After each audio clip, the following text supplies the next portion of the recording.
নমস্কার বন্ধুরা, আজ আমি আবারও চলে এসেছি অনেক দিন পর আপনাদের সামনে আরেকটি নতুন রেসিপি নিয়ে।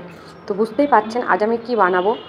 তো এখন তো বাজার ভর্তি সজনের ডাঁটা, আর আমাদের গ্রামে তো প্রত্যেকটা বাড়িতেই সজনে গাছ রয়েছে, আমাদেরও গাছ রয়েছে। তো আমাদের গাছেরই এই সজনের ডাঁটা দিয়ে আজকে আমি একটা পদ তৈরি করব খুবই সহজভাবে। সবার ঘরে যে সমস্ত উপকরণ থাকে সেই সব উপকরণ দিয়েই তৈরি করব। এটা খেতেও যতটা সুস্বাদু হবে আর খরচও কম হবে। তো চলুন দেখি কীভাবে বানানো যায়। প্রথমেই আমি গ্যাসের ওপরে কড়াই বসিয়ে দিয়েছি, আর এই রান্নাটা আমি পুরোটাই সর্ষের তেলে করব। তো আমি সর্ষের তেল দিয়ে দিলাম। সর্ষের তেলটা আমার গরম হয়ে গেছে, তারই ফাঁকে আমি দেখিয়ে দিই এখানে আমি সজনের ডাঁটা নিয়েছি আর নিয়েছি আলু। তো তেলটা আমার গরম হয়ে গেছে, আমি বড়িগুলো দিয়ে দিলাম। বড়িগুলো একটু লাল করে ভেজে নেব। তো দেখুন বড়িটা আমার ভাজা হয়ে গেছে, এবার আমি এগুলো তুলে নিচ্ছি। তো বড়িটা আমি পরে ভেঙে দেবো, আপনারা চাইলে বড়ি গোটাও দিতে পারেন, ভেঙেও দিতে পারেন, যার যেরকম মর্জি সেইভাবে ব্যবহার করবেন। তবে বড়িটা কম বেশি করতে পারেন। আমি এখানে 5টা নিয়েছি। এই তেলেই আমি দিয়ে দিলাম শুকনো লঙ্কা আর তেজপাতা, আর দিয়ে দিয়েছি পাঁচফোড়ন। পাঁচফোড়নের সাথে আমি কিছুটা জিরেও দিয়ে দিয়েছিলাম, যেটা একটু ভেজে নিয়ে দেখুন এখানে আমি আলু দিয়ে দিলাম। আলুগুলো একটু ভেজে নিতে হবে। দেখুন আলুগুলো আমি হালকাভাবে ভেজেছি, পুরো ভাজা হয়নি। এবার এই স্টেজেই আমি ডাঁটাগুলো দিয়ে দেবো। এখনকার ডাঁটাগুলো ভীষণই নরম, ওপর থেকে আঁশ ছাড়ানোই যাচ্ছে না, দু একটা ছাড়াতে পেরেছি, বাকিগুলো আঁশ ওঠেনি। তো এই ডাঁটাগুলো খেতেই কিন্তু ভীষণ ভালো লাগে। তো দেখুন আমি দিয়ে দিলাম হলুদ, আর এর সাথে আমি দিয়ে দিচ্ছি নুন। এবার আমি এটা নাড়িয়ে নেব। এবার আমি এটা ঢাকা দিয়ে রেখে দিলাম। ঢাকা দিয়ে কিছুটা ভাজবো। তো দেখুন ঢাকনাটা খুলে আমি এটা আরেকবার নাড়িয়ে নেব। আর এখানে আমি টমেটোটাও দিয়ে দিচ্ছি, টমেটোটা আমার দেওয়া হয়েছিল না।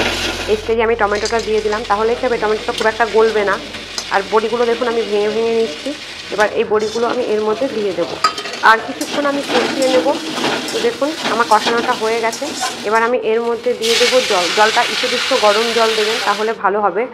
এখানে 1 গ্লাস জল আমি দিয়ে দিলাম। এবার আমি এটাকে নাড়িয়ে নেব। এবার আমি এটা ঢাকা দিয়ে দেবো। তো কিছুক্ষণ পর আমি দেখুন ঢাকনাটা খুলে নিচ্ছি।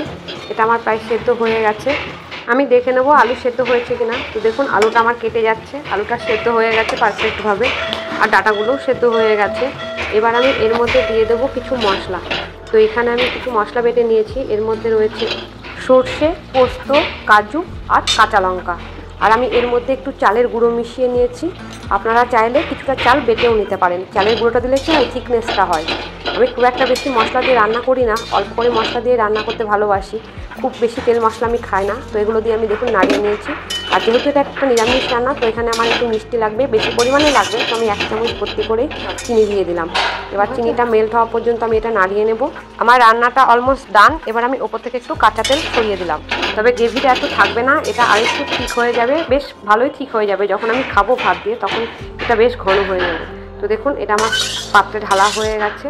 তো ভিডিওটা এতক্ষণ দেখার জন্য অনেক ধন্যবাদ। ভিডিওটাকে অনেক অনেক করে লাইক করুন, শেয়ার করুন, আর এই চ্যানেলটিকে সাবস্ক্রাইব করে রাখুন, যাতে আগামী ভিডিওগুলো আপনারা খুব সহজে আর তাড়াতাড়ি পেয়ে যান। মাত্র 3টি উপকরণ দিয়েই দেখুন এখন এই গরমের দিনে এই সবজিটি বানিয়ে ফেললাম। আপনারা এইভাবে বানান। আর গরমে যত হালকা খাওয়া যায় ততই ভালো, শরীরের জন্য ভালো, সবার জন্যই ভালো, ছোট থেকে বড় সকলের পক্ষেই ভালো। এই গরমে যত হালকা খাবেন তত শরীরটা ফিট থাকবে। তো আমি রিকোয়েস্ট করবো এই রেসিপিটা অন্তত একবার বানান আর পরিবারের সকলে মিলে খান।